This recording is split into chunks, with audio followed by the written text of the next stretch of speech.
alumnos y alumnas.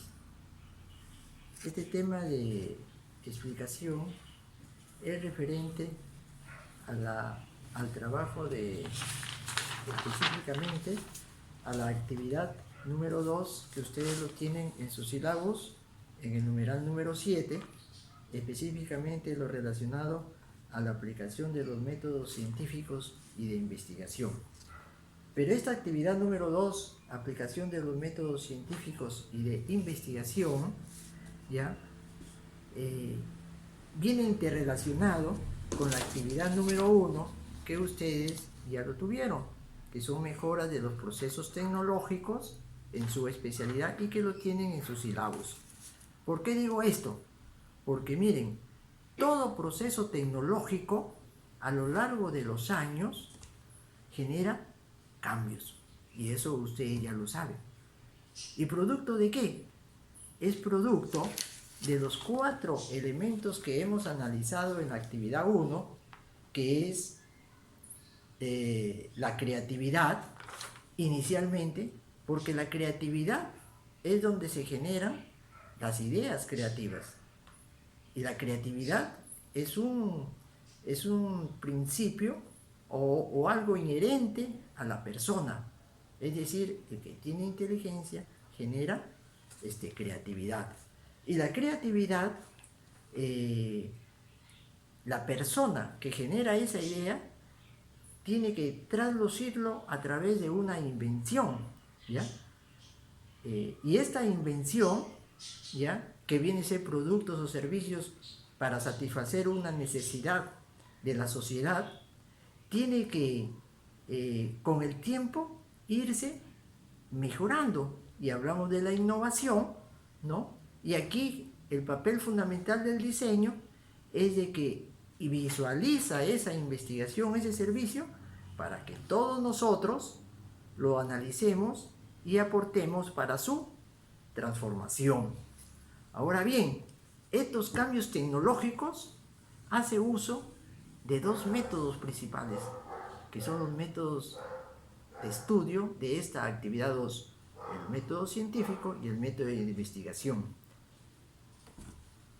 Y entre estos 2 métodos, ¿ya?, que utilizan mucho el término investigación, ¿no?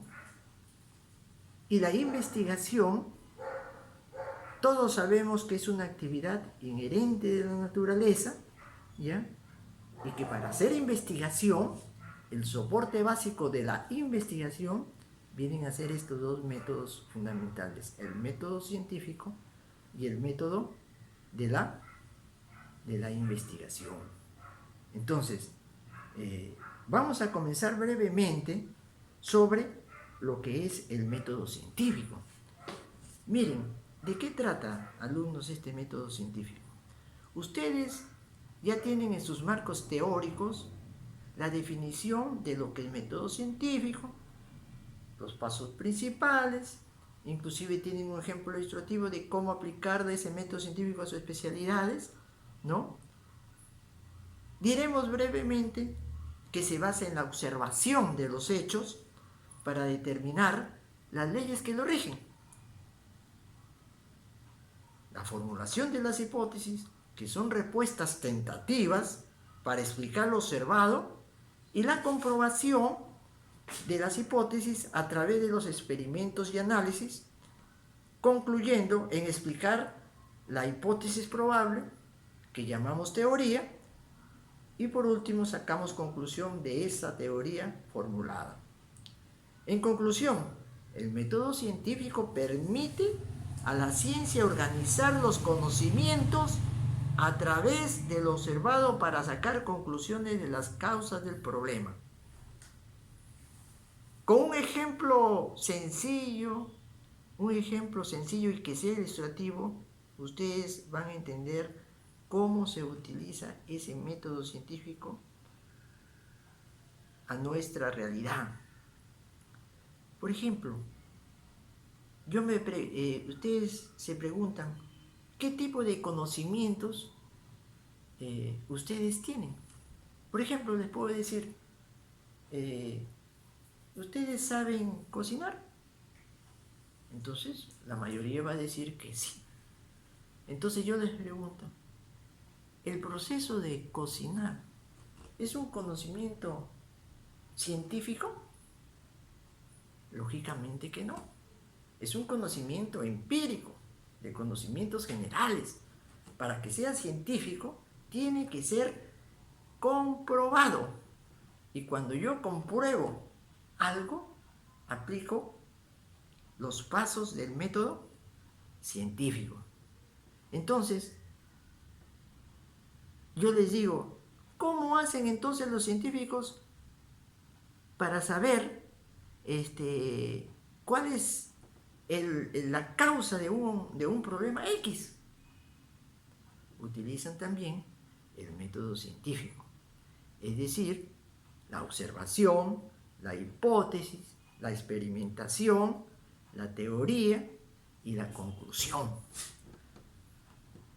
Esos 5 pasos ya los tenemos plasmados en el marco teórico para que ustedes lo apliquen a sus especialidades. Pero aquí tienen que tener en cuenta que el método científico es un método que se podría decir fáctico, es decir, que se ciñe a los hechos, ¿ya? Buscan las causas y efectos del fenómeno. El método científico es falible, no es infalible. Puede ser perfeccionado a través de los aportes, utilización de mejora de procedimientos y de técnicas. Y no es autosuficiente.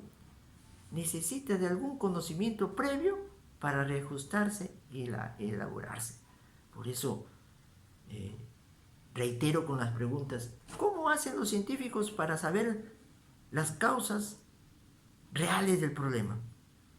Utilizan el método científico. Ahora bien, en cuanto a los métodos que utiliza el método científico, se traslucen cuyo contenido están en los métodos de la investigación. Sabemos que la investigación es una actividad inherente de la naturaleza. Entonces, ¿cómo se debe hacer para desarrollar una adecuada investigación? Hago uso del método y aplico la metodología y la técnica. ¿Y qué cosa es el método en términos sencillos? Si yo analizo las raíces de ese método, viene de las palabras griegas meta, que significa hacia, a lo alto, y odos, camino. Quiere decir que un método es el camino más adecuado para lograr un fin. ¿Y qué es la metodología? Es el estudio del camino más adecuado para lograr un fin. ¿Y qué es la técnica? Conjunto de instrumentos y medios en el cual se efectúa el método y solo se aplica a una ciencia, se aplica a un conocimiento. ¿Por qué? Porque la ciencia es sinónimo de conocimiento. Es por ello que en los medios de investigación tenemos una serie de métodos. Por ejemplo, si hablamos de sus especialidades, ¿no? Hay método, ¿cómo podría decir? De contabilidad, hay métodos de diseño y página web, hay métodos de mecánica de producción, y así sucesivamente, ¿ya? Porque este método científico busca el conocimiento real de la causa del problema, ¿no? Por lo tanto, se aplica también para todas las disciplinas de profesionales, y en este caso hablamos de aquellas disciplinas, especialidades que brinda el IDEX Suyano. Entonces, el método es algo que todos lo usamos en nuestra vida diaria, ¿no? Que todos lo usamos. Y entonces, les había dicho que como es el camino más adecuado para lograr un fin, ¿no? Tenemos que tener atrás herramientas necesarias, ¿ya? Para llegar adecuadamente y usar ese camino, ¿no? Y entonces les había dicho que ahí íbamos a utilizar las metodologías y íbamos a usar las técnicas. Entonces, hay dos tipos de técnicas de investigación las más comunes: técnica cuantitativa y la técnica cualitativa. En las técnicas cuantitativas utilizamos las encuestas, los test, y en las cualitativas la observación, las entrevistas y la investigación bibliográfica. En los trabajos grupales que ustedes han realizado, han hecho un trabajo de investigación bibliográfica. Ya ustedes ya deben de saber las definiciones. Entonces, eso queda para que ustedes repasen ese marco teórico. Podemos concluir, ¿ya?, que, en primer lugar, en una investigación se debe elegir el método más apropiado para lograr nuestros objetivos, ¿ya? Y al mismo tiempo podemos utilizar para ese método de investigación lo más elemental, que es el cuestionario, la entrevista, el muestreo, entre otros. El cómo podemos hacer investigación, cómo definir el problema de investigación y qué pasos utilizaré para identificar el problema de investigación, eso ustedes lo tienen en su marco teórico. Analicen ese marco teórico que les he dado y ustedes van a concluir que todo lo que les he dicho en términos generales están incluidos en ese marco teórico. Nos vemos, alumnos.